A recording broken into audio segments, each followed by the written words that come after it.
Olá pessoal, dando continuidade aos seminários de Fruticultura 2, estaremos falando sobre os citros, a citricultura, e o grupo é composto por mim, Ana Kelly, Andressa, Igor, Maria e Marinho.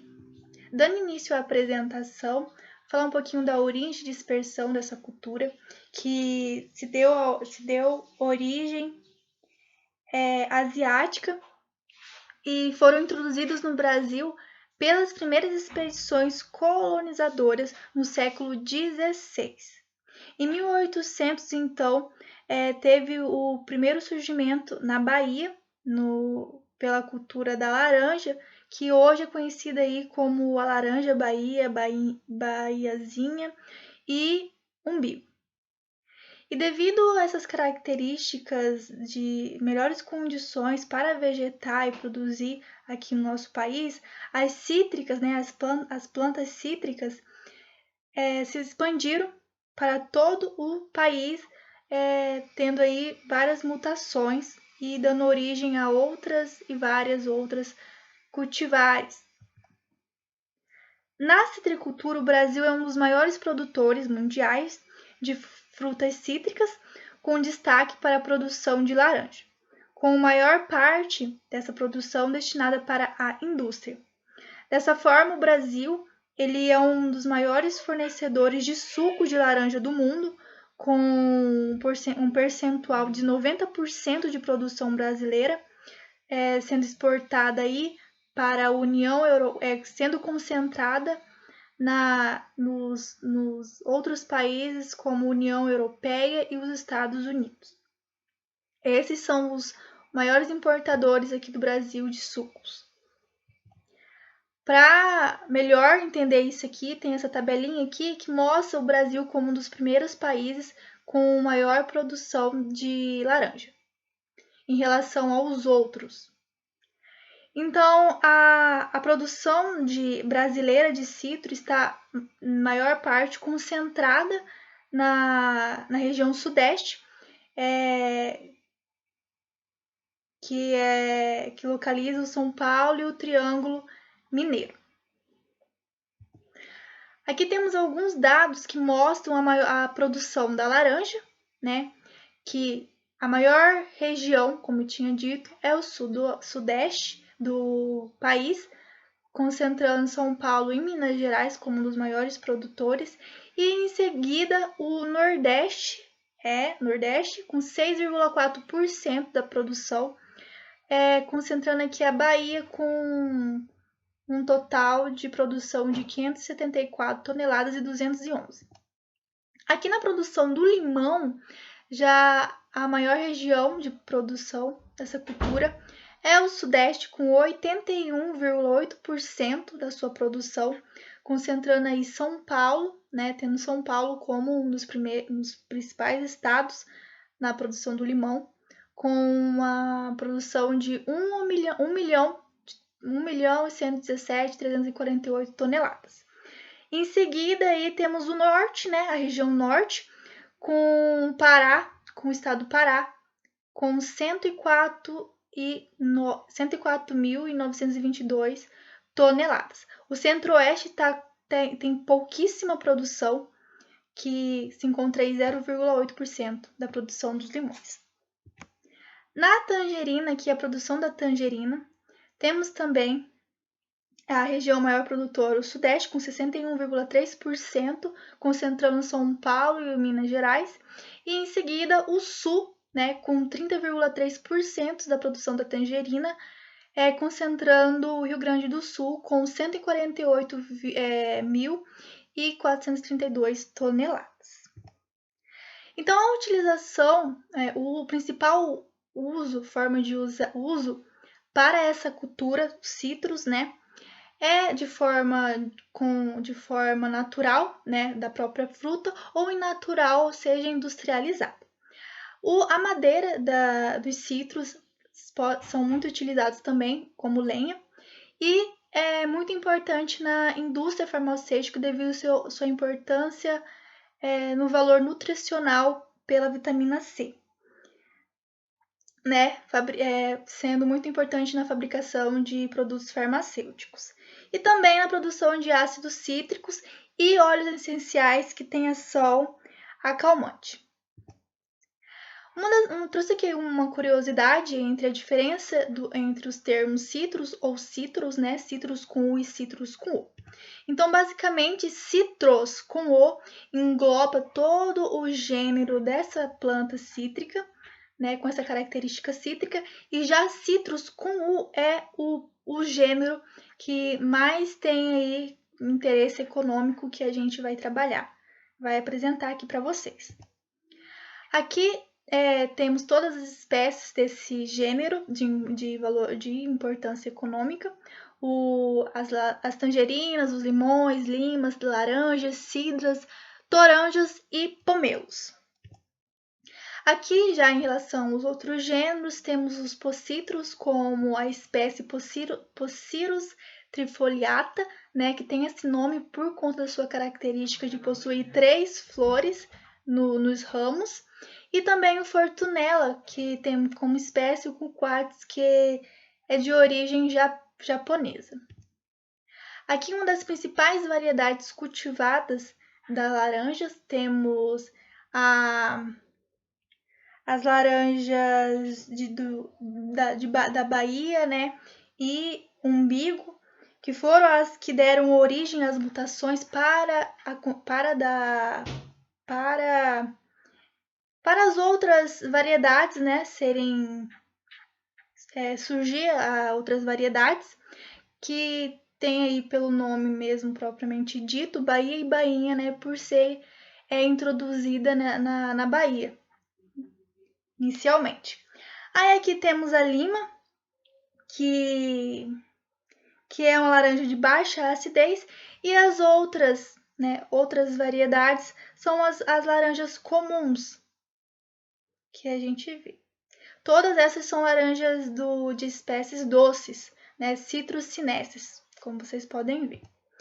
Aí aqui as principais variedades de limas e limões, né? Temos as limas Tahiti, que muitos não sabem, confundem como um limão, sendo que o limão, o limão verdadeiro, né? O considerado limão verdadeiro é o silicão, Citrus limão. O lima da Pérsia entre todos aqui é o mais caro, né? Por isso muitas vezes menos consumido. Aqui temos as principais variedades da tangerina, né? Mexerico, cravo, pocã, decopom, uma das principais variedades produzidas. Em relação às características botânicas dessa cultura, ela apresenta um porte médio, que atinge em média de 4 metros de altura. A copa é densa, de formato normalmente arredondado. Os arbustos possuem folhas persistentes, que podem muitas das vezes ser desprovidos de espinhos e geralmente espinhosos e com um único espinho ao lado de cada gema ou borbulha foliar. E também apresentam folhas simples, né? Então, podem ser desprovidos de espinhos, mas muitos dessa cultura apresentam suas árvores, né, com espinhos. A raiz é do tipo pivotante, que atinge 60 centímetros em média na vertical e até 2 metros na horizontal. É uma raiz que apresenta baixa capacidade de absorção de nutrientes devido aos seus pelos de absorção. E a distribuição e a quantidade dessas raízes vai depender muito do porta-enxerto, como vai ser conduzido esse porta-enxerto, o da copa, da idade e das condições do sol. Em relação à sua folha e flores, as folhas são aromáticas, assim como as flores, que apresentam um tamanho pequeno e de coloração branca. As flores, né, as flores dessa cultura são muito procuradas pelas abelhas melíferas e também apresentam matéria-prima da água de flor da laranjeira. Os frutos eles se dividem-se em pericarpo e semente, apresentando aí um valor nutricional, né, como eu já tinha dito. São muito ricos tanto em vitamina C, como também em outras vitaminas, como a A, o complexo B, além dos sais minerais, principalmente como cálcio, potássio, sódio, fósforo e ferro. Daremos continuidade falando a respeito do sistema de produção e propagação de citros.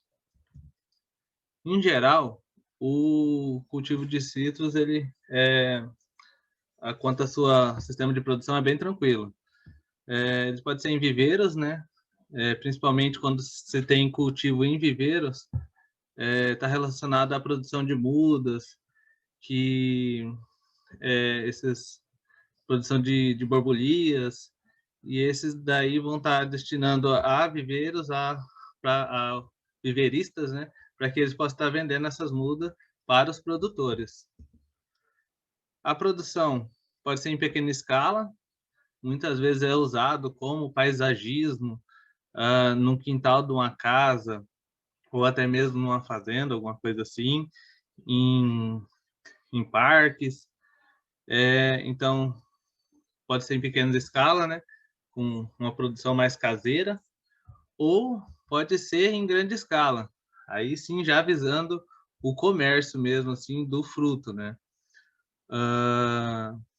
Aqui a gente tem algumas imagens de lavouras de citros, de cultivos de citros. Pode ver que são normalmente ocupam grandes áreas. Aqui na nossa região aqui do Mato Grosso é muito difícil achar uma área tão grande assim. Normalmente são mais pomares, né? Mais do tipo de escala menor. Essas aqui são mais encontradas na região sudeste, nordeste, esse tipo de sistema produtivo de grande escala. Esse tipo de sistema produtivo já requer um pouco mais de tecnologia, um pouco mais de mão de obra do produtor, né? Por exemplo, aqui pode-se usar irrigação, pode-se usar maquinário, né, para ser feita a colheita, o controle de pragas, doenças. Então, aqui já é um sistema totalmente diferente daquele em pequena escala. Pode ser também utilizado como agrofloresta, né, um consórcio, né, os citros. Aqui a gente tem duas imagens, né, que mostra ali uma teca em consórcio com os citros, né, com limões. Também ele se adapta muito fácil a isso, a esse tipo de sistema, né, de plantio. E é uma alternativa, né? Você tem dois viés de cultura aí, de renda, que vão estar, o citro vai te dar um retorno mais rápido, né? E as florestas e as árvores do tipo maior porte, né, vão te dar um retorno mais a longo prazo, né? Aqui é uma reportagem, eu fiz um print da tela aqui, da Empaer, mostrando que o incremento de tecnologia junto à cultura do citros, ele traz sim ganho ao produtor, né? Aqui é um produtor aqui do Mato Grosso que cultivou limão irrigado e conseguiu atingir uma marca muito boa para ele. Se pegarem aqui a reportagem depois de ler, de 4 toneladas. Ele vinha tendo uma média de 2 e poucos toneladas e conseguiu subir para 4 toneladas, fazendo um plantio irrigado e ao longo de todo o ano, né? Então mostra que a cultura ela responde muito bem à irrigação, por exemplo, de adubação, com certeza também. Bom, quanto à propagação, ela pode ser de duas maneiras, né? Do tipo sexuada ou assexuada, e de diferentes métodos. Do tipo semente, você pode fazer uma propagação usando sementes, usando estaquias ou usando enxertias. Bom, quando é sexuada, necessariamente tem que ter a troca entre os indivíduos, né? Então vai ser por geração de semente. Porém, existem sementes também provenientes de quando a planta ela não há fecundação, mas ainda assim consegue produzir sementes. Isso é uma característica mais chamada de plantas apomíticas. Essas sementes, normalmente esses frutos, eles não têm valor comercial, e são mais utilizados para a produção de enxertos. Então, essas sementes oriundas de propagação assexuada têm um viés mais para enxertos, porque seus frutos não são tão saborosos ou tão bonitos quanto as sexuadas, né? Aqui um exemplo que a gente tem é o Citrúmelo swingle. Ela é uma planta que produz muitas sementes assexuadas, e essas sementes, uma vantagem dela é que elas, por ser assexuadas, então elas são praticamente clones de suas plantas mães. Então você garante uma uniformidade nos seus porta-enxertos, né? Então, viveristas que cultivam porta-enxertos normalmente tem uma plantação dessas tipo de cultura.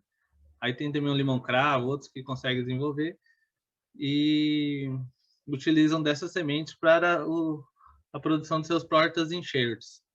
E do lado as sexuadas aqui, que são as sementes propriamente ditas. Muito comumente a gente produção em pequenas escalas, em casa, essas coisas a gente conseguir pega o fruto, pega as sementes ali e coloca na terra ali para que ela germine e a gente dá origem a uma nova planta, né? E cultiva essa nova planta. Quanto à estaquia, que é um outro método utilizado, porém não é o mais utilizado. Esse aqui é mais utilizado também em pequena escala, quando a gente pensa assim, não é em grande escala, porque é um método que é mais demorado para ter o pegamento da estaquia, não é tão simples, né? Às vezes precisa de um pouco de enraizador, alguma coisa assim. Então, o que consiste? Em tirar ramos vegetativos dos citros, né? É feita a poda ali parcialmente das folhas para que ela não gaste tanta energia nutrindo as suas folhas. É importante que quando for tirar a estaquia, a planta lá, ela não esteja em florescimento nem com produção de frutos, porque isso acaba atrapalhando, né? Então é feita ali a retirada da estaca. Essa estaca, o ideal, se recomenda que ela seja mergulhada em um enraizador. Aí a gente tem aqui embaixo 2 exemplos aqui. Pode ser tanto líquido ou em pó.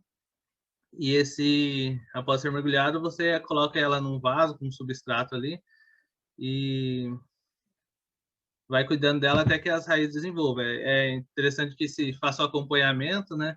E o molhamento sempre que necessário. Um acompanhamento de pelo menos a cada 2, 3 dias você está olhando ali embaixo do vaso para ver se está desenvolvendo uma raiz ou não. Dependendo da espécie, pode demorar de 6 até 16 semanas. Então, isso não dá para cravar quanto tempo vai demorar uma estaquia. Mas elas pegam sim.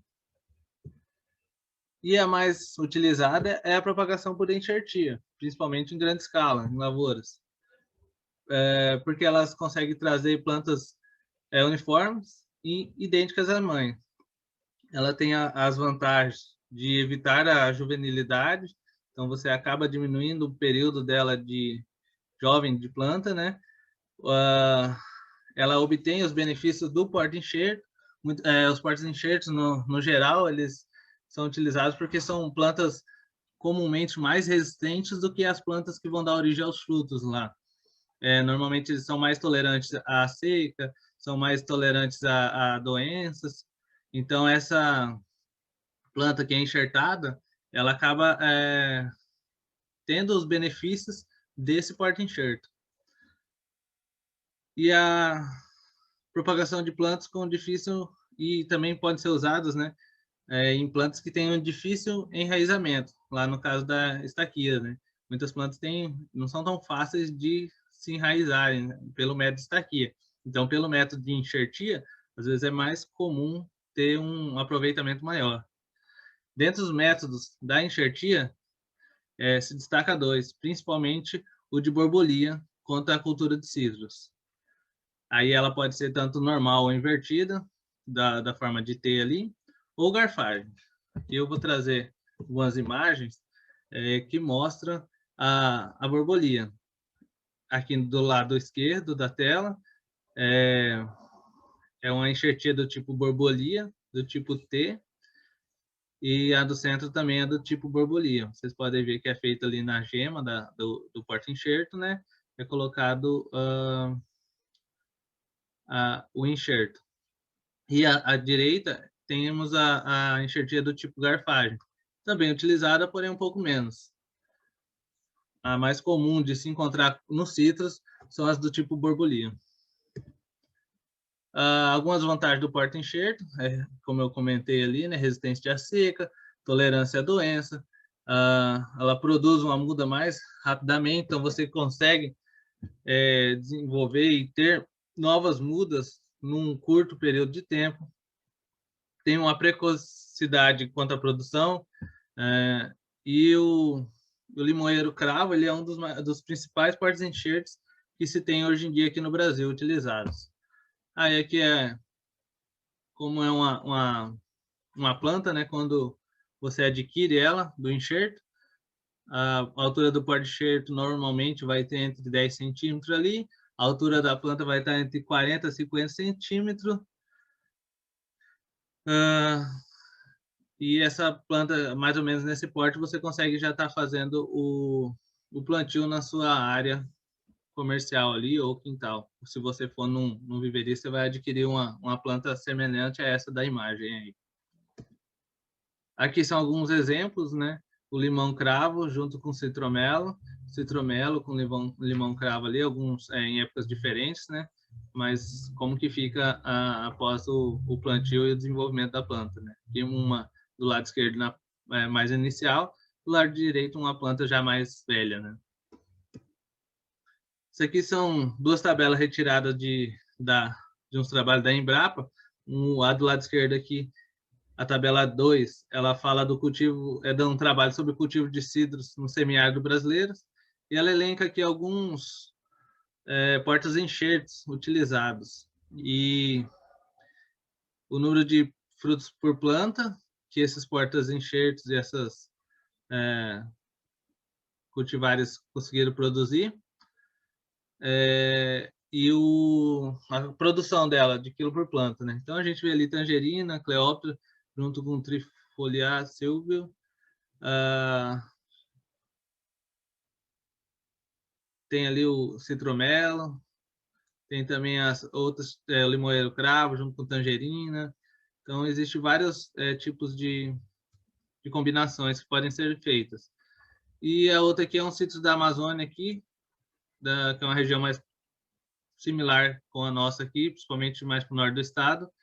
Também tem algumas sugestões de combinações de portas-enxertos com copas, né? Que é o limão cravo com tangerina, ou tangerina, né? Com a copa de laranja pera rio, Valência e Natal,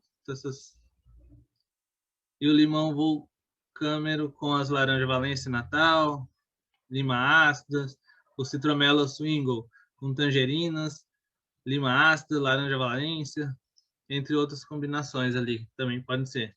Esses trabalhos estão disponíveis no site da Embrapa, né? E são bem bacanas de serem vistos. Falando sobre o processo de plantio da cultura dos citros, uma característica ali importante à hora de se definir, antes de realizar o plantio, seria a questão do espaçamento. Para a definição do espaçamento, é importante considerar alguns fatores, como o porte da planta, as características do solo, os tratos culturais, as culturas que vão ser utilizadas nas entrelinhas, possivelmente ali, como no exemplo a gente viu lá nos sistemas agroflorestais, e também se vai haver algum sistema de irrigação na área. Tendo em vista isso, a Embrapa ela revela aqui, ela mostra aqui pra gente algumas cultivares de citros e, de acordo com o porte desses cultivares, o espaçamento que seria mais recomendado.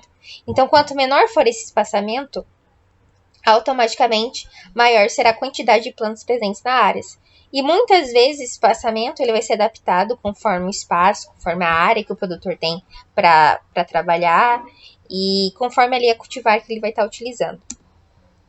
Falando sobre o plantio propriamente dito da cultura dos citros, recomenda-se que ele seja realizado em período chuvoso, assim como as demais frutíferas, mas claro que se o produtor ele tem um sistema de irrigação presente no local, esse período de plantio ele pode ser realizado em qualquer época do ano. O citros ele é uma cultura que ele necessita de solos bem drenados para se desenvolver, assim como outras culturas, e em questão de adaptação, ele é adaptável a diferentes texturas, tanto a solos mais arenosos como solos mais argilosos. Nessas imagens aqui que a gente pegou aqui do Epagre Vídeos, tem a caracterização ali, as etapas, o processo de plantio de uma muda de citros. Então, nisso, é preciso retirar a muda do recipiente, fazendo esse corte inferior aqui no lugar que ela estava, para tirar as raízes noveladas, e posteriormente é posicionado essa muda no centro da cova. Ela vai ser centralizada, e depois que ela foi imersa, colocada dentro da cova, e feita toda a questão lá de juntar, trazer o solo para perto da muda, ela deve ser nivelada ao mesmo nível do terreno. Em alguns casos, quando é um período mais quente, por exemplo, é feito também uma bacia de captação ao redor dessa cova, para que ela receba a água ali assim que a muda estiver em contato com o solo. Em outros também tem a possibilidade, depois desse processo de fazer o nivelamento da muda com o terreno, de implantar ela no campo, está colocando sobre ela a cobertura de palhada, por exemplo. A temperatura ideal para o desenvolvimento da cultura é de 21 graus a 32, mas temperaturas como em 12,8 e 37 graus já são prejudiciais para o desenvolvimento da planta. Falando sobre a nutrição e adubação da cultura do citro, a gente tem consciência da importância da calagem e da gessagem. A calagem ela vai ser realizada a lanço, pode ser realizada tanto de maneira mecânica, com a ajuda de algum implemento, como também manualmente. É importante que esse processo ele seja realizado antecedendo o plantio, de 3 a 6 meses antes do plantio, e também antecedendo 30 dias a adubação fosfatada corretiva e a abertura das covas. Então, além desse intervalo necessário para estar fazendo esse processo de calagem, é importante também que haja incorporação desse produto no solo através da aração e da gradagem ou das duas ferramentas consorciadas. Geralmente, nos solos do cerrado, o objetivo sempre vai ser levar o solo a uma saturação por base de 50%. Para a cultura dos citros, o mesmo acontece, sendo necessária essa saturação de 50% para o desenvolvimento da cultura.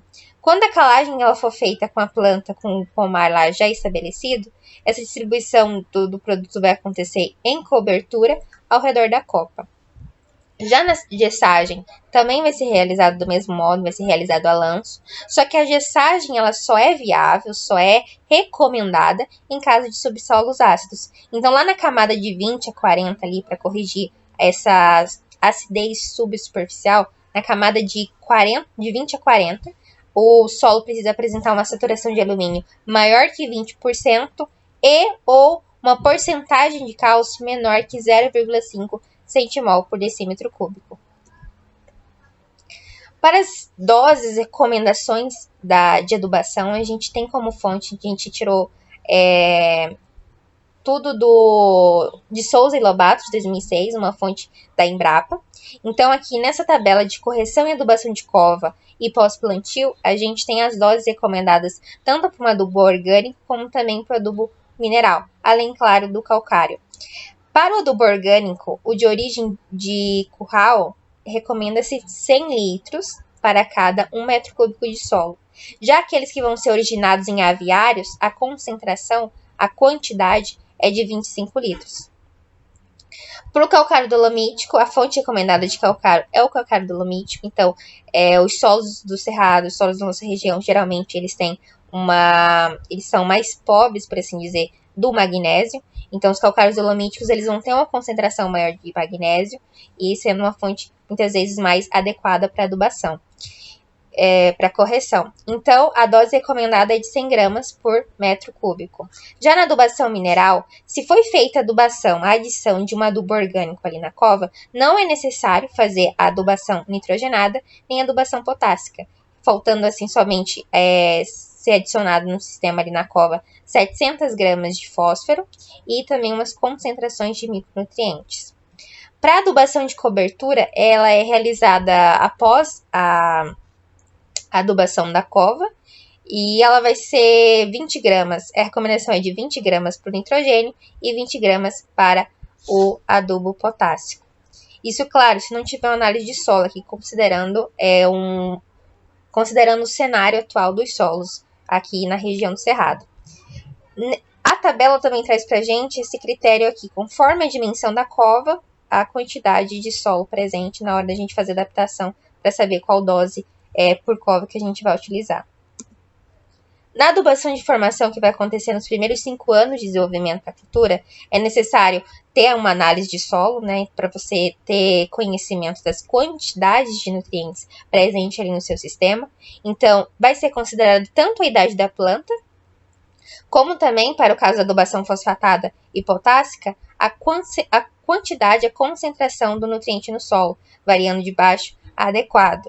Já o nitrogênio, ele não tem essa necessidade, pelo menos não para a formação. A gente vai ver que tem uma interpretação do nitrogênio para adubação de produção. E aqui nisso a gente nota também que conforme vai passando os anos, a necessidade nutricional da planta, ela aumenta. Por exemplo, aqui no nitrogênio, no primeiro ano, a recomendação é de 40 gramas por planta. Já no 5º ano, vai ser de 415 gramas por planta. Falando sobre adubação de produção, então, para adubação de produção, como a gente já viu nos outros seminários da disciplina, a gente vai considerar tanto a produtividade esperada, como a concentração do nutriente do solo, e aqui no caso do nitrogênio, a concentração dele presente no tecido da planta. Então, a produtividade esperada aqui é fornecida, por exemplo, menores que 15 toneladas por hectare e maiores de 50 toneladas por hectare. Então, para o nitrogênio, vai ter esse balanceamento também de baixo, médio e adequado, e conforme for a concentração do nitrogênio no tecido ali, após ter esse conhecimento através de análise foliar, é feita a adubação tanto de nitrogênio e, posteriormente, conhecendo a concentração do fósforo e do potássio, é feita também realizada a adubação conforme a quantidade do nutriente presente na área. Seguindo algumas recomendações especiais para essas doses que vão ser aplicadas, é importante falar sobre que a adubação de cobertura, aquela que a gente viu lá, depois do fechamento da cova, tanto de nitrogênio quanto de potássio, elas devem ser repetidas 3 ou 4 vezes a cada 30 dias após o plantio. E depois desse período, na estação chuvosa seguinte, deve-se iniciar a adubação de formação.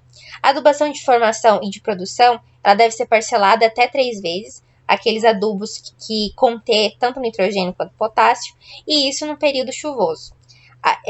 Esses fertilizantes eles vão ser aplicados ao redor da planta, a uma distância de 20 centímetros do tronco, ou em faixas de projeção na copa. Já o adubo fosfatado ele vai ser aplicado em uma única vez, no início da estação chuvosa, ou podendo ser aplicado também junto com o adubo nitrogenado e potássico. É importante para a recomendação do solo, como já citado, a fazer análise do solo regularmente no período recomendado ali, por exemplo, de 2 ou a 3 anos. Apresentando aqui algumas deficiências de macronutrientes, por exemplo, temos o cálcio. O cálcio é um nutriente muito requerido para a produção dos citros, e ele pode apresentar seus sintomas de deficiência, pode ser apresentado tanto com essa clorose aqui nas margens da folha,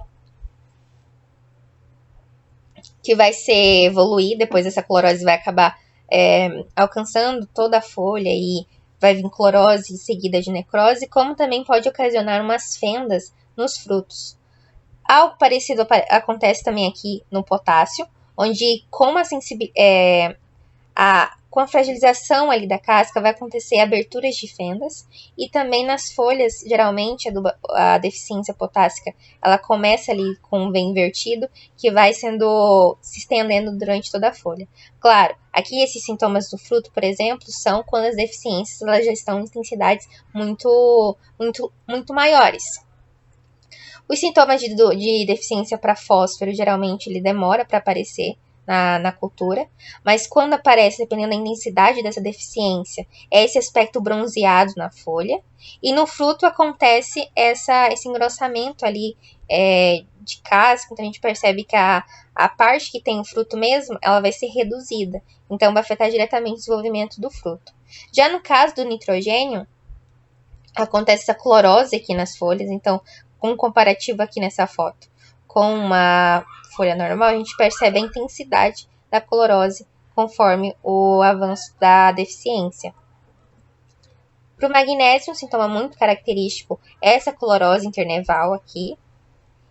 E essa clorose que vai alcançar toda a folha. Então, as deficiências, muitas vezes, elas têm comportamento muito semelhantes, tanto de clorose, de uma clorose seguida de necrose.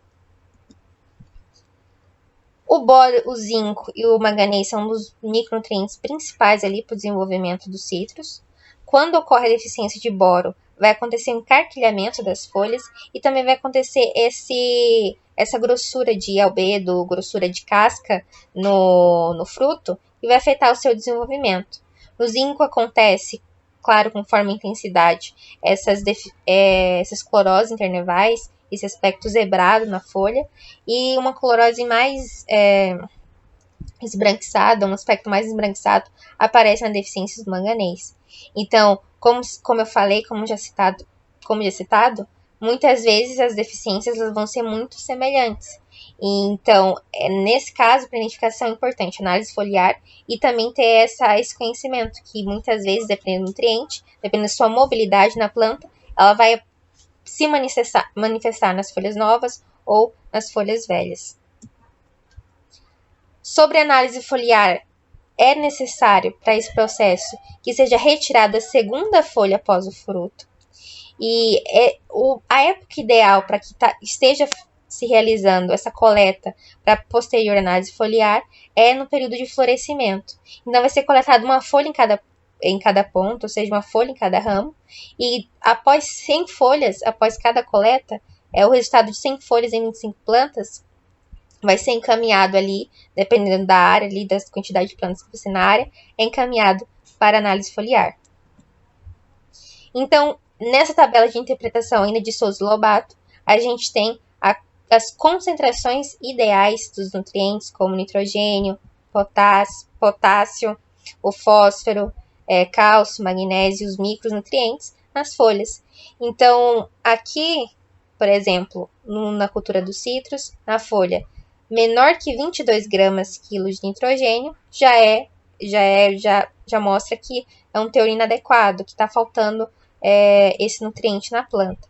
Então, assim como a deficiência, teores menores são prejudiciais para o desenvolvimento da planta, muitas vezes o excesso do nutriente também pode prejudicar a planta, tanto fornecendo ali algum aspecto, alguma alteração no aspecto morfológico, por exemplo, como também tem aquele critério que a gente já conhece, que os nutrientes no solo muitas vezes têm ação antagônicas entre si, então o excesso de um acaba de alguma forma prejudicando a absorção da planta de outro micronutriente ali, por exemplo.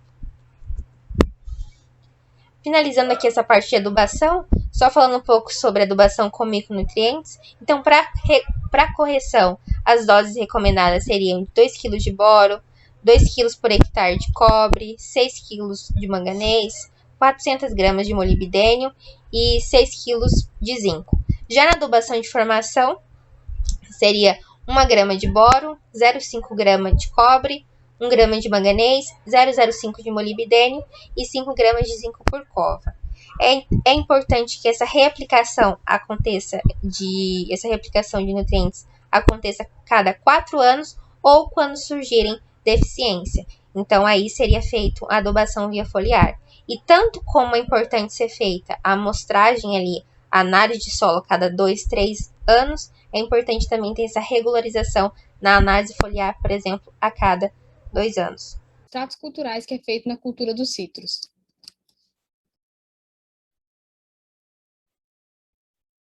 Bom, Qual é a melhor época para se podar a cultura dos citros, né? É quando há incidência de doenças, quando a gente tem um tempo seco e a má formação ali de alguma parte da planta, né? Pode exigir, então, esse processo de poda. O período mais seco do ano é durante a época de pouca atividade das fruteiras, né? Que aí acaba sendo o mais indicado para o procedimento de poda, o qual deve ser realizado sempre que possível, né? Após a colheita dos frutos. Bom, há três tipos de poda que pode ser feita na cultura dos citros, como a poda de formação, a poda de limpeza e a poda de rejuvenescimento. A poda de formação, ela ocorre em plantas jovens, nos 2 primeiros anos de vida da planta. É muito importante para as mudas do tipo palito e do tipo vareta, nos quais é comum que ocorra brotações abaixo da copa. Aqui a gente tem um vídeo para demonstrar como que é feita essa poda de formação, né? As brotações, elas devem ser eliminadas, bem novas, quando permite a sua retirada apenas com um simples passar de dedos, conforme a pessoa está fazendo ali no vídeo, né? Dispensando o uso de ferramentas. A poda de formação, ela tem o objetivo de formar a estrutura de sustentação da copa, né, da planta, e evitar a quebra de ramos e tornar a planta mais equilibrada. A gente também tem a poda de limpeza, né? A poda de limpeza, ela é feita para a retirada dos ramos secos, ramos atacados por pragas, né, ou doenças, e ramos ladrões improdutivos. Essa operação ela pode ser feita utilizando tesouros e serras de poda, como a gente consegue observar ali na foto, e o objetivo, então, dessa poda é eliminar pragas e doenças e permitir ali um melhor arejamento dessa planta, né? Quando algum ramo ele estiver doente, ele é podado, né, com corte remanescente na planta, e nesse corte remanescente costuma ser tratado com a pasta de cobra, para que não haja, né, infestação de novas doenças ou novas pragas nesse ramo que foi cortado. Bom, a gente também tem a poda de rejuvenescimento. Ela é recomendada para pomares velhos, que produzem safras pequenas, né, uns frutos de má qualidade, porém, as plantas elas ainda estão sadias, né?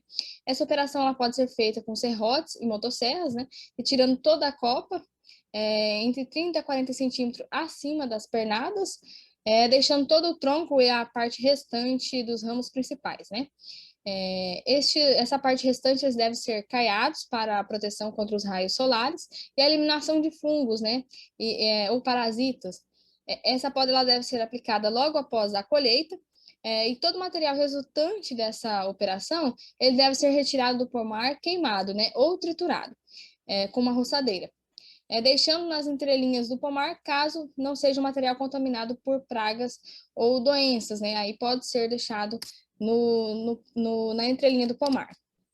Bom, e o manejo e conservação do solo no pomar, né? O tráfego das máquinas, eles devem ser minimizados, porque provoca a compactação do solo e a deformação da estrutura do solo, né? Então, deve-se evitar desestruturadores e grades.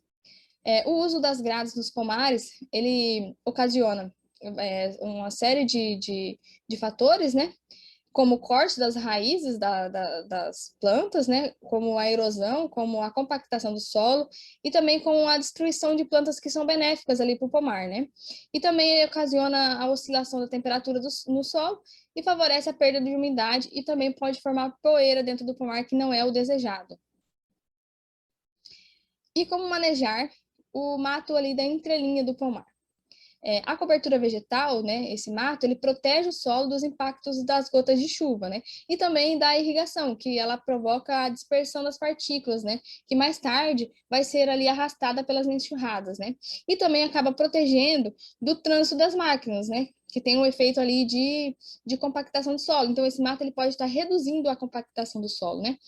O produtor, né, o citricultor, ele deve manejar melhor esse mato, evitando que esse mato concorra por fatores de produção, como a água, né, explorando também o seu lado benéfico. Esse mato ele se torna uma cobertura para o solo no período das chuvas, né?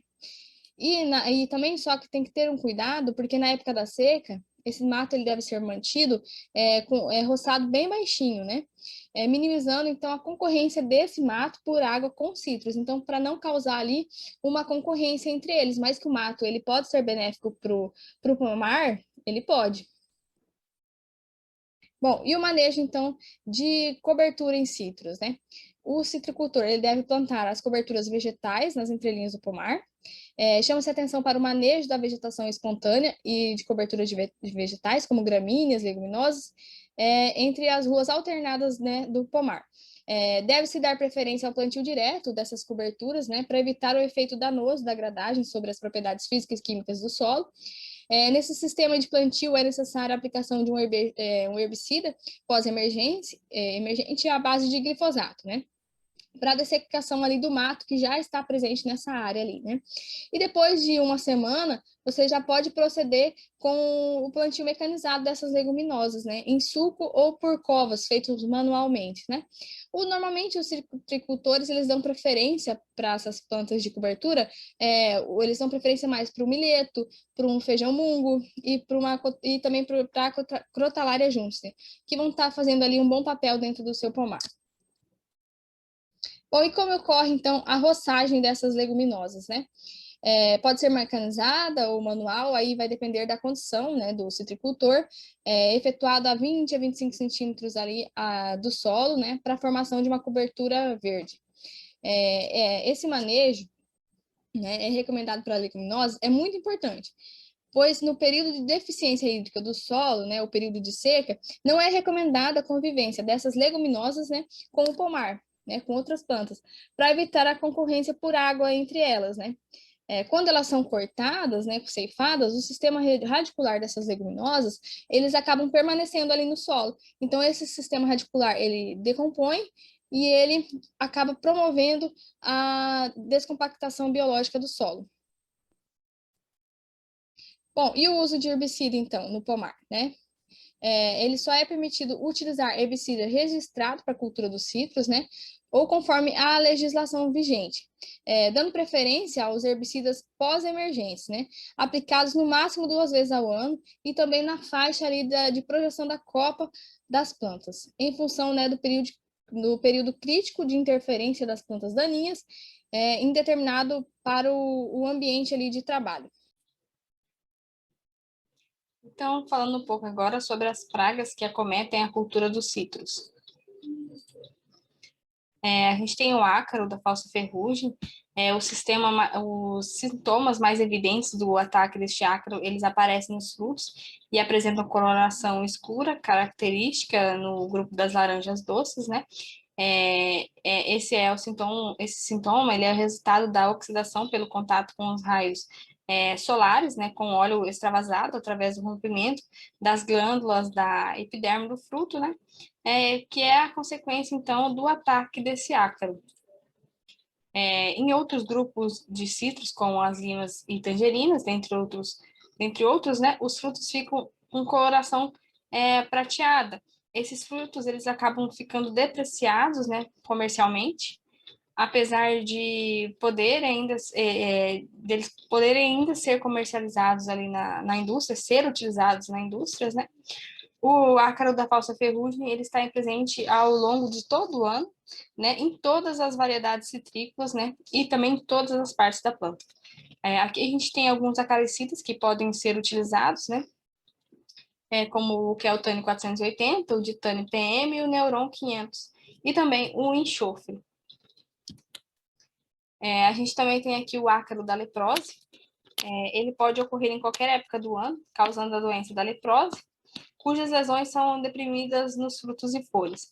Nas folhas, eles causam as lesões arredondadas e lisas, tanto na face superior quanto inferior, com coloração verde pálida e marrom no centro, como a gente consegue ali observar na foto, né? Naquela folha ali, com esse sintoma. E já nos ramos novos, eles originam lesões inicialmente amareladas, que se tornam salientes e corticosas, causando, então, a queda das folhas, né, e frutos, e também ocasiona a seca desses ramos. Aqui a gente tem o controle, né, que pode ser feito por esse ácaro da leprose. A gente pode adquirir mudas sadias, né, fazer a colheita antecipada e a retirada de todos os frutos da planta, né, não deixando frutos remanescentes, e a gente pode pulverizar o pomar. E o que a gente pode estar usando como acaricida é o Keltane 480, o Cipactin 500, o Peropal 250 e o Propargite.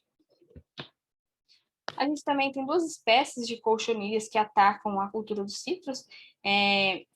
Podem atacar todas as partes da planta, né? Essas colchonilhas, elas sugam a seiva e causam depauperamento gradual pela introdução de toxinas ali no fruto. Os frutos, eles ficam com manchas persistentes, né? Que os depreciam para a comercialização dele in natura, como a gente consegue observar ali naquele fruto ali do limão, né? O que essas cochonilhas causaram, né, nesse fruto. Aí, nos meses mais frios e secos do ano, acaba favorecendo aí para a infestação dessa praga. Então, é recomendada a aplicação de inseticida via foliar, o uso de inseticidas sistêmicos granulados, que são aplicados via solo, também é indicado, e pode estar utilizando a Abadin 72 e Argeflute.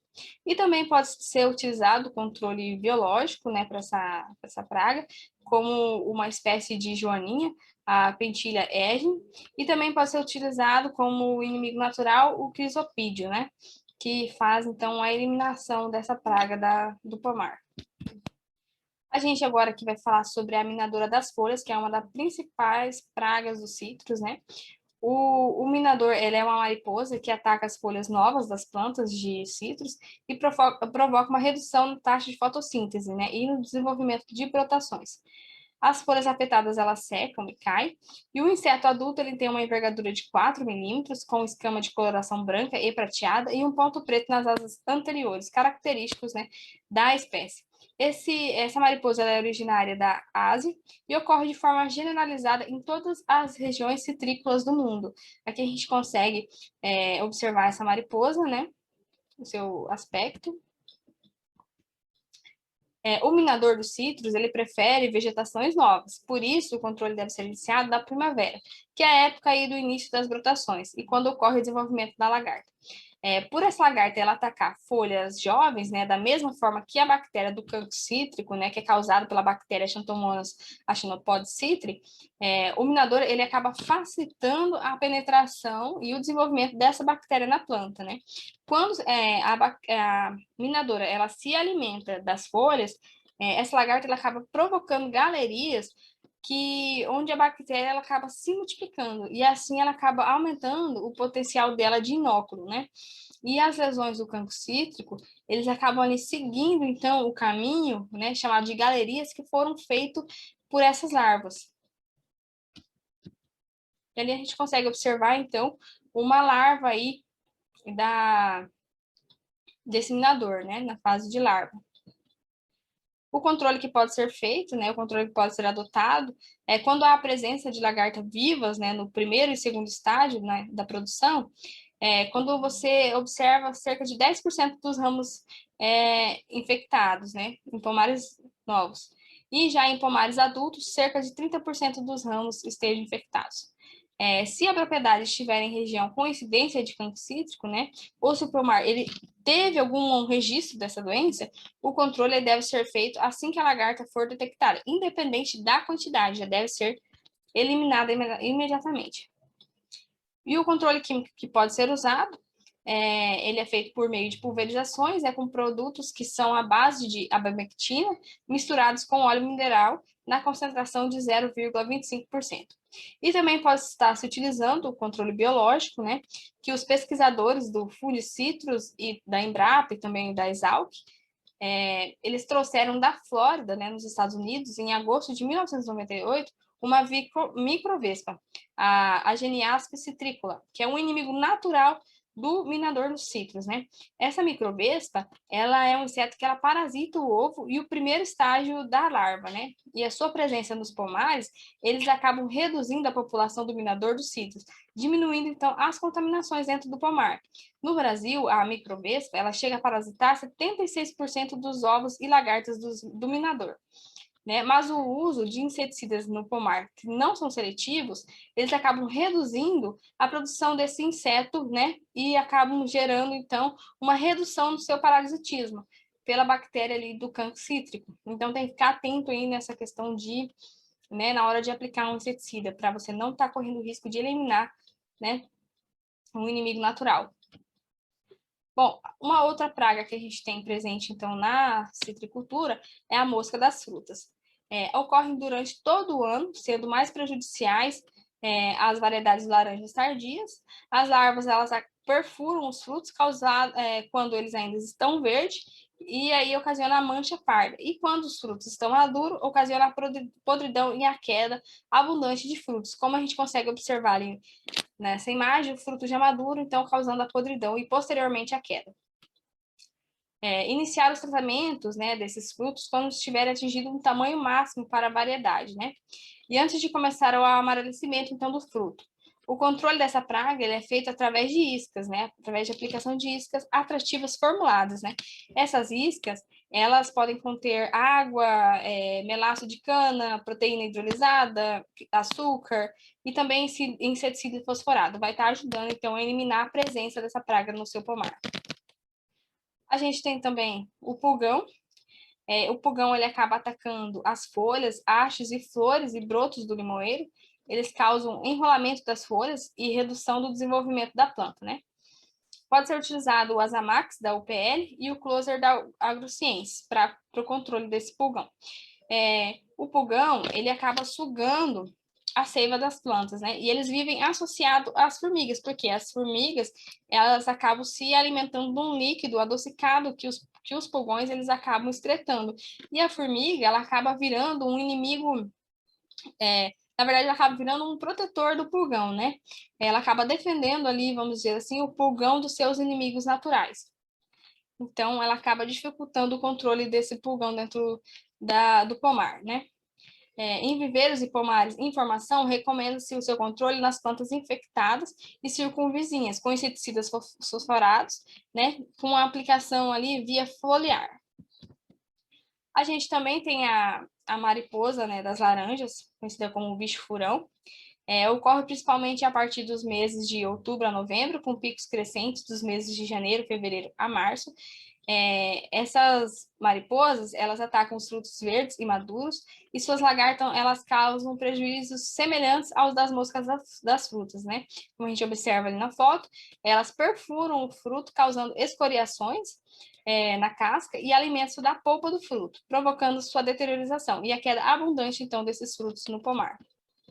O que a gente pode estar utilizando como controle, né? O que se utiliza bastante é um produto biológico, né, o Bacillus thuringiensis, que é um inseticida piretroides, né, e com inseticidas piretroides, logo no início do aparecimento do ataque dessa mariposa, pode ser utilizado, então, esse controle biológico.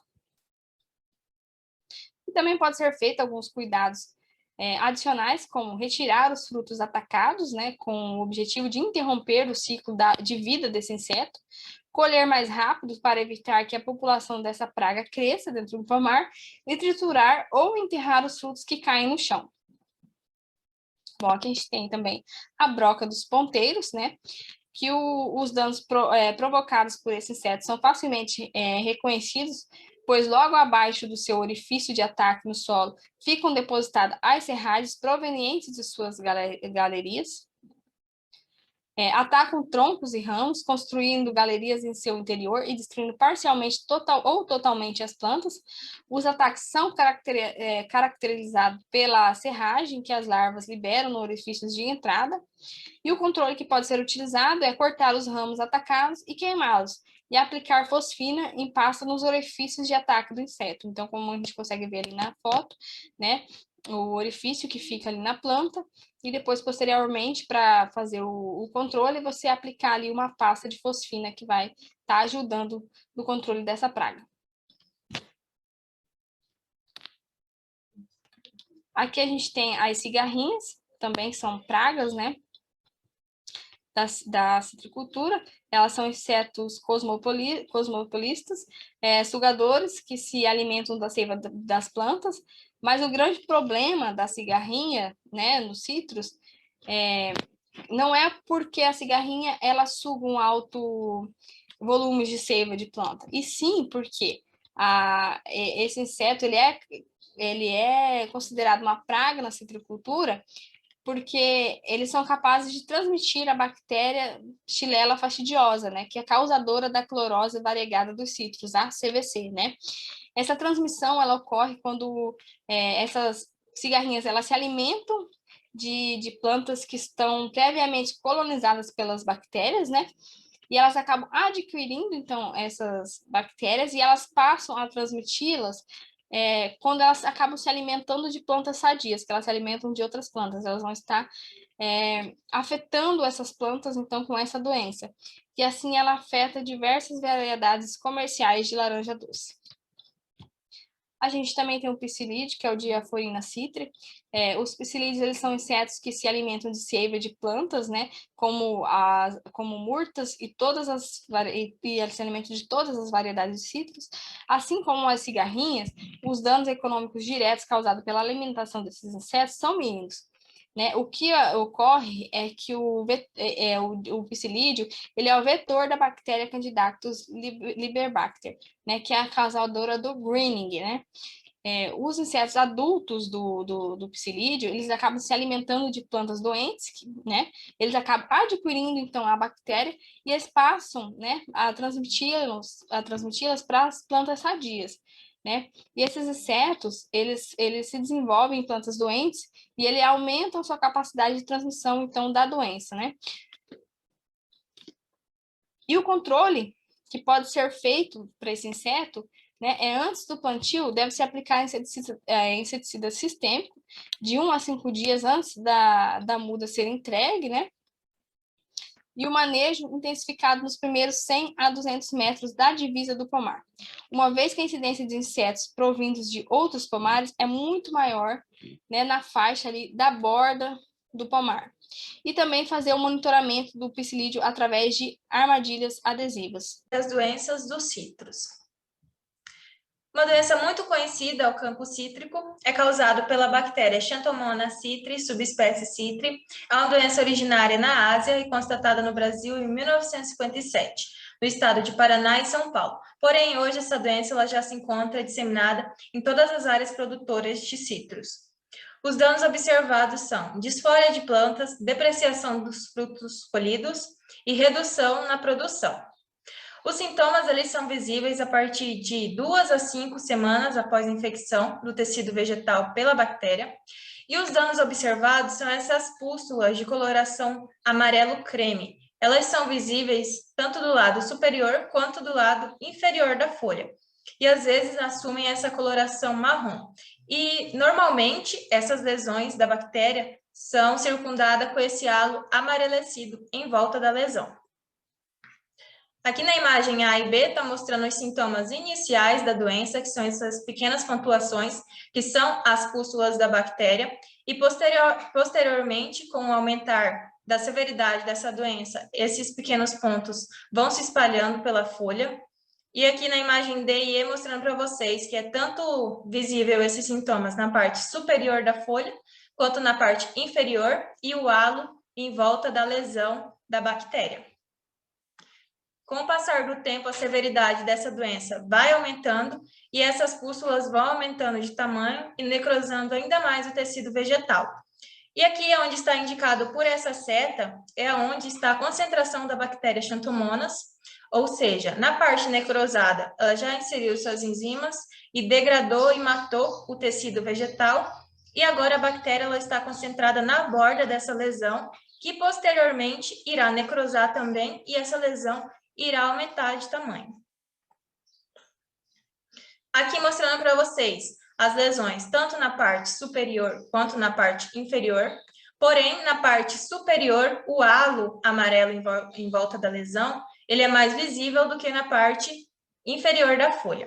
E na imagem A e B, está mostrando para vocês um sintoma bem comum em pomares que tem o minador dos citros, ou seja, o minador, ele abre passagem direta para a bactéria, ele vem e causa um ferimento aqui no tecido vegetal, e a bactéria encontra uma passagem direta e acontece a infecção no tecido. Ou seja, então aqui, sintomas de minador de citros e sintoma do campo cítrico, junto na mesma lesão. Aqui são os sintomas em frutos mais jovens. As pústulas, bem parecidas com as pústulas que se tem nas folhas, os sintomas são bem parecidos. Essas pústulas que é característico da bactéria Xanthomonas. E aqui em frutos mais maduros, mostrando as lesões como progrediram de tamanho, aumentaram de tamanho. E com o passar do tempo, elas podem até ocasionar essas rachaduras nas lesões, e às vezes elas podem se juntar e ocasionar esse rendilhamento no fruto. E é importante falar que as lesões da Xanthomonas, de cancro cítrico, eles ficam limitados à casca, ou seja, não atinge internamente o fruto. Fica limitado ao flavedo, que é a parte mais externa da casca, e ao albedo, que é essa parte branca mais interna da casca. Então, essas lesões elas não atingem o fruto internamente. Os ramos, eles também são afetados pela bactéria. Aqui são os sintomas nos ramos, as mesmas pústulas que são observadas nas folhas e nos frutos.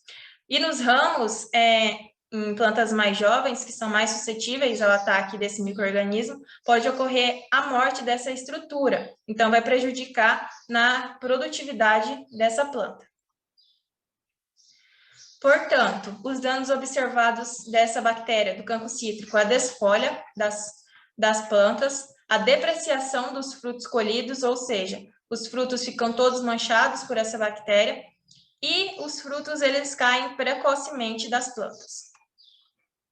A etiologia dessa bactéria, do cancro cítrico, causado pela bactéria Xanthomonas citri, subespécie citri, essa bactéria possui um formato de bacilo e é caracterizada pela presença de um flagelo. Esse flagelo nessa bactéria é muito importante porque ajuda ela a se locomover. As colônias são de coloração amarela, borda lisa e aspecto viscoso, como podemos observar aqui nessa placa de Petri, que foi cultivado em laboratório, e a faixa ótima da temperatura de 28 a 32 graus Celsius.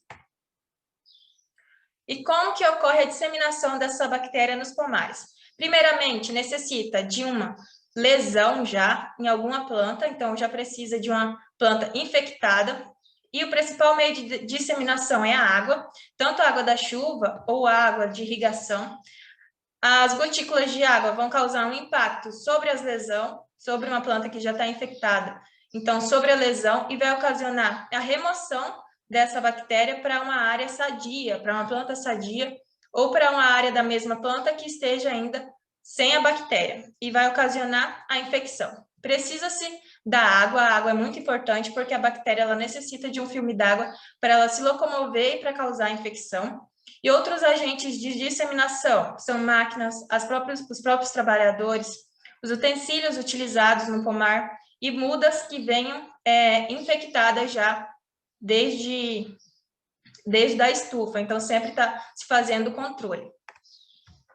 A infecção ela pode ocorrer por aberturas naturais, no caso de estômatos, e ferimentos, no caso de minador dos citros, né? O minador ele é um agente muito importante quando se visa o controle do cancro cítrico, porque ele abre uma passagem direta aí para a bactéria. E a colonização. As bactérias elas se multiplicam localmente apenas no ponto em que elas penetram, ou seja, não é uma doença sistêmica.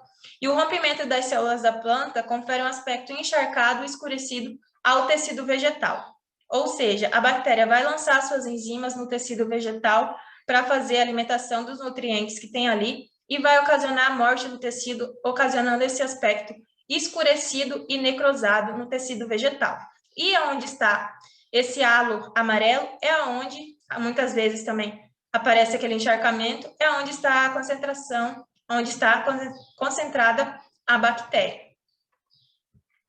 O meio de sobrevivência são lesões remanescentes de cancro cítrico já existente na planta, ou seja, retirar sempre que possível, fazer a retirada de lesões antigas que estejam nos pomares, porque é o meio de sobrevivência dessa bactéria.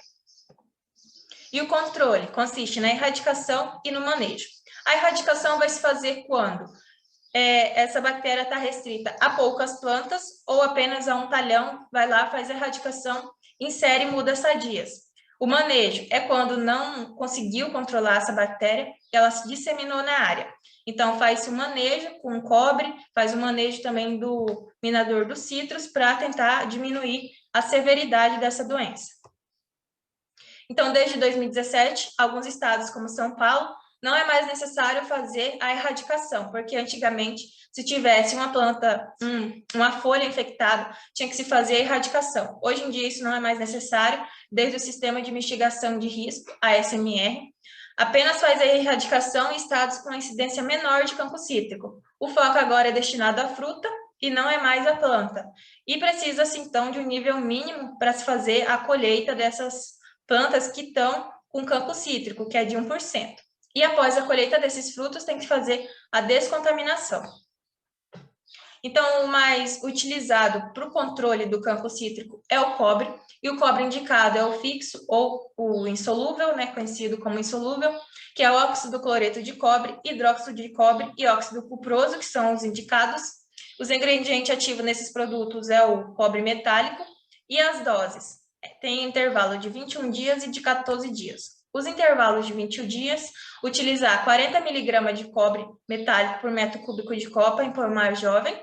Em pomar adulto, utilizar 1 kg de cobre metálico por hectare em pomar adulto. E se você utilizar o intervalo de 14 dias, fazer a aplicação de 30 mg de cobre metálico por metro cúbico em plantas jovens, em pomares jovens. Em pomares adultos, utilizar 0,7 kg de cobre metálico por hectare em pomares adultos. Então, o que diferencia os intervalos de 21 dias e 14 dias é diminuir um pouco a dosagem que será utilizada de cobre.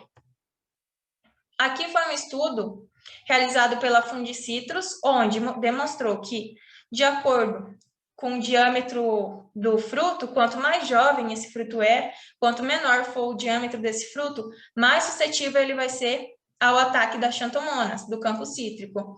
Então, quanto maior o diâmetro desse fruto, menos suscetível ele é ao ataque. Então, com 1 a 1,9 de centímetros de diâmetro desse fruto, ele é 90% suscetível ao ataque desse micro-organismo.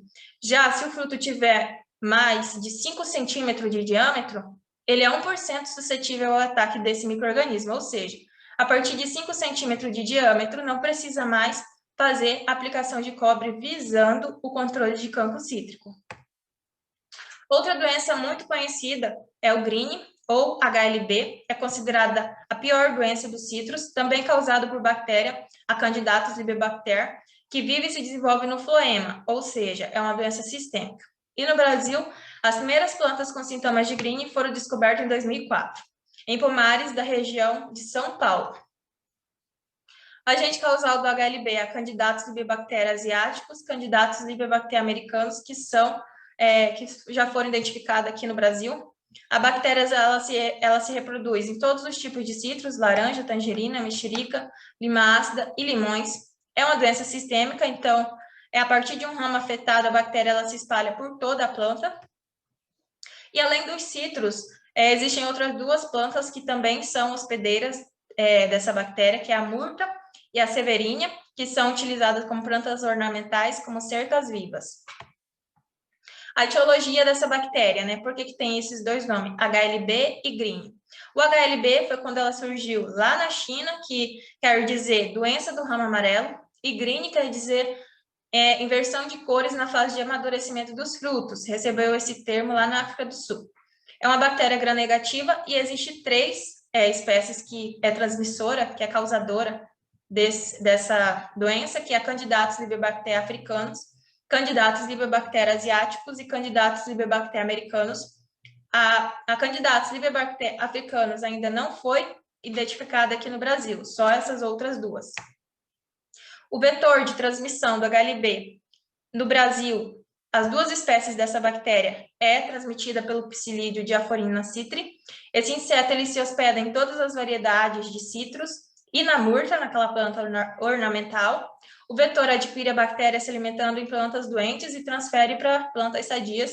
Tanto a aquisição quanto a transmissão da bactéria ocorre após 15 minutos de alimentação. Os sintomas típicos dessa bactéria, do HLB, do green, é esse mosqueamento entre a cor verde da planta com a coloração amarela causada pela bactéria. E a doença provoca desfolha, seca e morte dos ramos. Os frutos apresentam maturação irregular, redução do tamanho, deformação e queda intensa, ou seja, causam uma severidade muito grande nos pomares. Aqui mostrando para vocês o mosqueamento causado pelo HLB, que é o mosqueamento entre o verde e o amarelo causado pela doença, e muitas vezes ocorre das folhas, as nervuras ficar corticosas desse jeito aqui, com a coloração mais escurecidas, e bem pronunciada essas nervuras, também é uma característica dessa doença. Aqui nessa primeira imagem mostrando para vocês sintomas iniciais da doença, um leve mosqueamento na folha, e aqui já quando está mais severo, bem visível, esse mosqueamento nas folhas. Mostrando a nervura amarelada e mais pronunciada, aqui a nervura proeminente e com a coloração mais escurecida. Aqui sintomas de ilhas verdes, um sintoma muito conhecido também, causado por essa bactéria. E aqui mostrando para vocês que as lesões, elas não são, esse mosqueamento, ele não é simétrico, é um mosqueamento assimétrico, tanto que desse lado aqui está mais amarelecido, né? E desse lado aqui observa-se melhor o mosqueamento do amarelo com o verde. Então, é uma doença assimétrica. Aqui mostrando para vocês o dano que fica aonde o psilídeo, o psilídeo faz a penetração na planta e está transferindo a bactéria. A planta ela fica contorcida, né?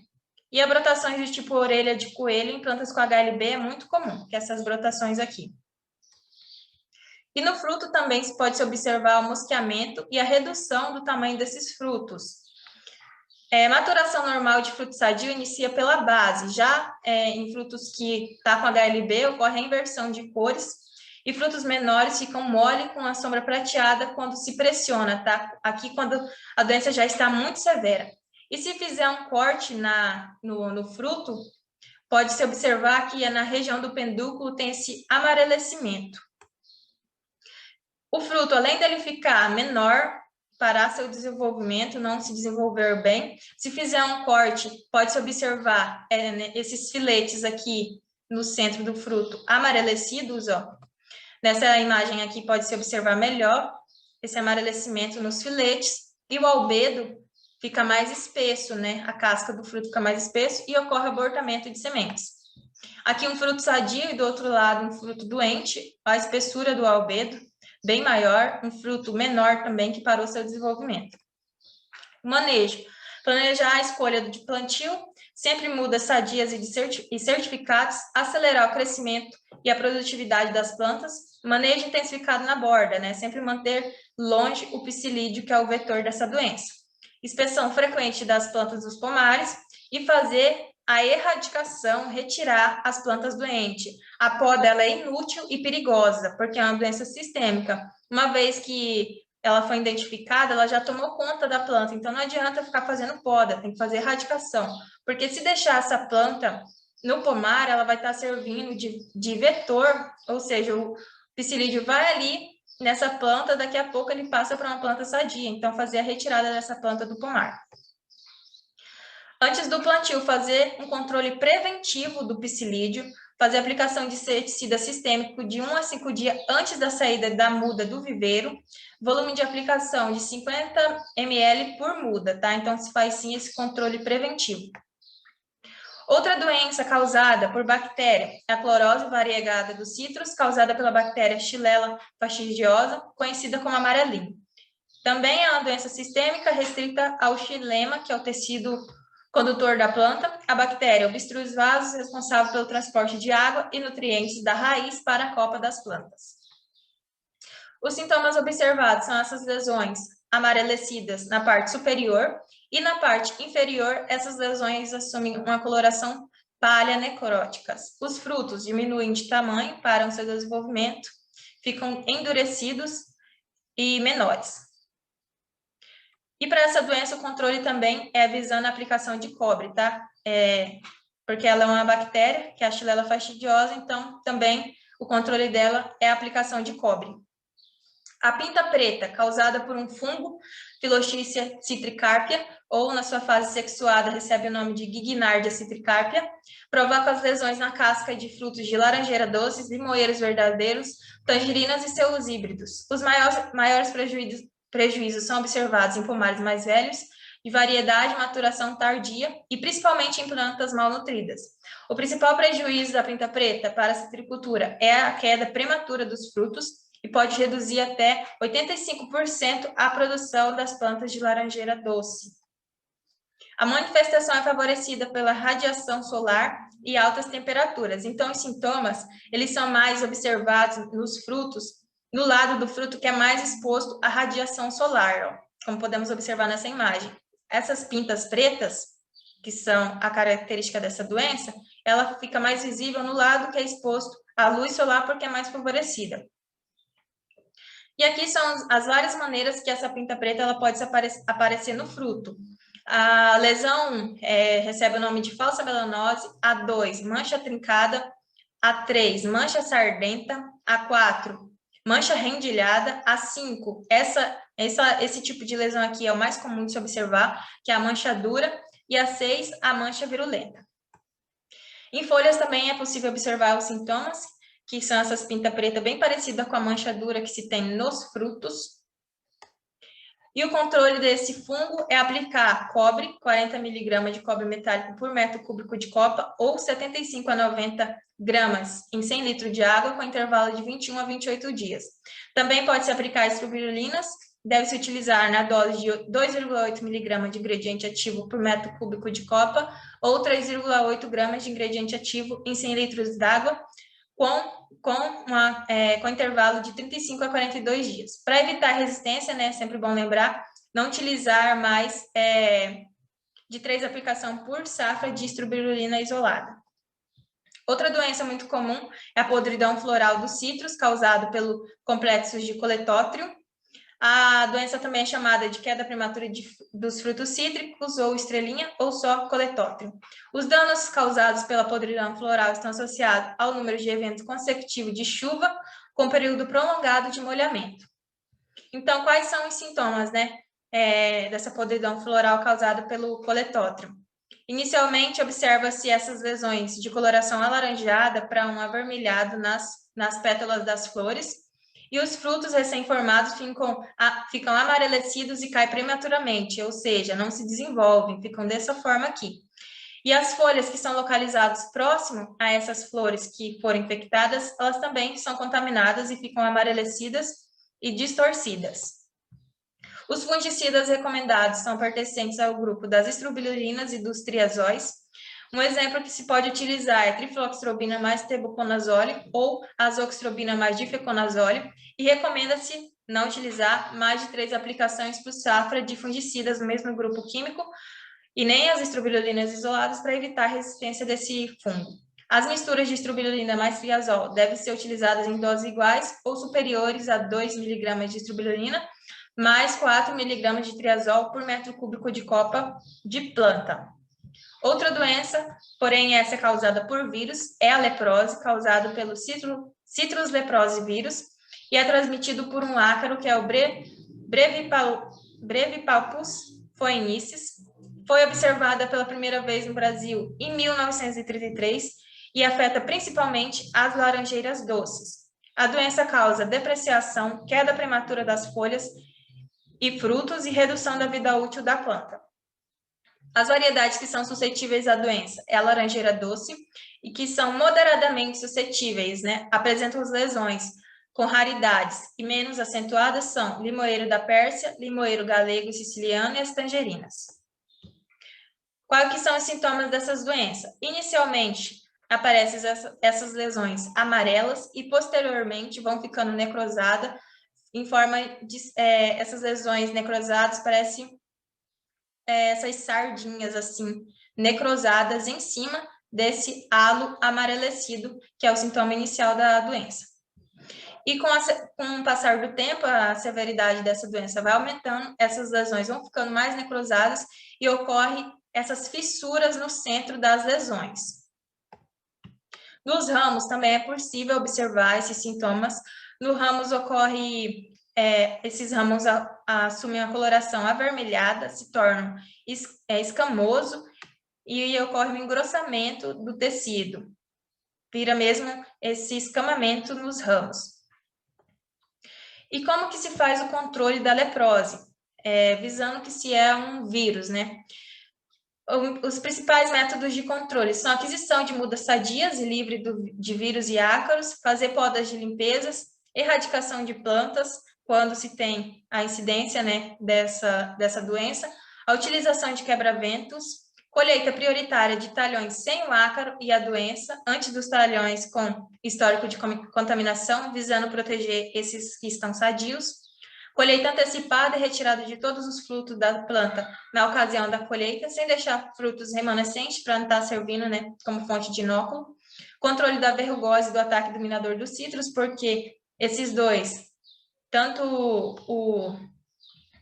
a verrugose, as lesões de verrugose servem como abrigo para o ácaro que é o vetor da leprose. Eliminação de plantas daninhas hospedeiras, para não estar servindo como fonte de inóculo também, e controle químico com acaricidas, para estar fazendo o controle do vetor. Outra doença causada por vírus é a tristeza dos citros, conhecido como CTV, e foi identificada no Brasil em 1937. Uma doença que dizimou cerca de milhões de plantas enxertadas de laranjeira azeda, comporta enxerto que é intolerante ao vírus, que é a laranja doce. Transmitido por material propagativo infectado por afídeos, sendo o pulgão preto dos citros o principal vetor e o mais importante aqui no Brasil. Os sintomas observados são essas ranhuras bem severas, quando se faz um corte é bem visível de se observar, o amarelecimento intenso, redução do tamanho das folhas e frutos, os frutos eles ficam endurecidos e pequenos, e então ocorre o nanismo da planta. E as medidas de controle baseou-se na substituição do porta-enxerto de laranjeira azeda por uma que era tolerante, destacando-se o limoeiro cravo Santa Cruz, a tangerina, suqui tropical, o citrandarix, o índio Riverseed e San Diego, como porta-enxertos que são recomendados pela Embrapa, né? Ou seja, esses são tolerantes a esse vírus. Adquirir sempre mudas sadias e de qualidade e manter o pulgão, que é o vetor, fora da área de produção. E existem alguns produtos que são registrados por citros. Essa lista ela é enorme, encontrada no site da Fundcitrus. E alguns produtos para proteger os pomares de pragas, como doenças, são os fungicidas registrados Amistar, Score, Priori Top, Azimuth, Orquestras, e para bactericida, que tem cobres, né? São Garante, o Garra, Difere e Airone. E existem muitos outros, essa lista é enorme, é possível baixar ela pelo site da Fundcitrus. A colheita dos citros, como que ocorre? Ocorre de maneira manual. Nos pomares, hoje em dia, a que mais se aplica é a colheita manual, e existe uma característica do fruto para estar se colhendo ele. Em laranjas e tangerinas, exigido o mínimo de suco é de 35% a 45%, sólidos solúveis de 9 a 10, relação rácio, que é sólidos solúveis totais e acidez totais tituláveis é de 8,5 a 10, e lima ácida, limão Tahiti, o mínimo de suco é 40%, perda da rugosidade da casca e a cor verde escuro a verde claro, para estar escolhendo esses frutos. E na colheita manual, ocorre a colheita dos frutos, recolhimento desses frutos, deposição desses frutos em sacolas, transferência desses frutos nas sacolas coletoras e carregamento dos frutos na unidade de transporte. Exige um EPI, de acordo com a legislação, para estar se fazendo a colheita desses frutos, que são a touca árabe, óculos, avental com mangas, luvas, perneiras e botas. E a colheita manual ela consiste no arranquio desses frutos, tanto por torção ou por meio de tesouras ou alicate de colheita, no caso das tangerinas, e sempre se fazer a higienização desses utensílios utilizados, né, para evitar pragas nos pomares. Existe também a colheita semi-mecanizada. Essa máquina aqui é da Schuster's, a CF6. Essa máquina aqui, ela permite que o colhedor trabalhe com as mãos livres, ou seja, não utiliza mais cestos, nem sacolas, nem ficam arrastando escadas pelos pomares. O próprio colhedor controla a direção desse cesto, se irá para cima, para baixo, horizontalmente. Então, facilitou muito a vida do trabalhador, né? Porque não vai mais utilizar aqueles cestos pesados, não precisa mais ficar arrastando ou mesmo carregando aqueles cestos. Então, o colhedor, ele mesmo controla a direção desses cestos, o que facilitou muito o rendimento do trabalho no momento da colheita desses citros. E a colheita mecanizada. Tem-se uma máquina, então, que é da Jacto, a Jactus K5000. É uma máquina que foi desenvolvida aqui no Brasil para os pomares brasileiros. E a máquina da Jacto, ela tem um índice de eficiência de 90% e a capacidade de colheita dessa máquina é de 32 toneladas por hora. Finalizando o nosso trabalho, algumas utilizações dos citros, né? Das frutas dos citros e até mesmo da planta, né? Os citros, muitos, comumente, no nosso dia a dia, a gente sempre está encontrando com produtos derivados, oriundos da cultura dos citros, né? É muito fácil de a gente ir em mercado e ver a produção mesmo, né? Limões, laranja, tangerinas. Muitas vezes a gente não vê o fruto, mas vê lá sucos derivados, né? Aqui em Tangará da Serra, uma cidade vizinha nossa, abriu agora uma fábrica de suco que é da produção própria deles, que eles estão produzindo sucos de laranja e sucos de limão, que é esse Kalos. São produtos naturais e está de muito boa aceitação ali na região. Também existem óleos essenciais usados em terapias, usados em aromatizações. Existem produtos de limpeza com essência de citros. Existem chás das cascas, das folhas, que têm funções que melhoram a saúde das pessoas, além de que a própria fruta também tem grandes benefícios à saúde daqueles que a consomem, certo? Bom, nosso trabalho fica por aqui. Agradecemos a atenção de vocês. Muito obrigado. Fiquem todos bem.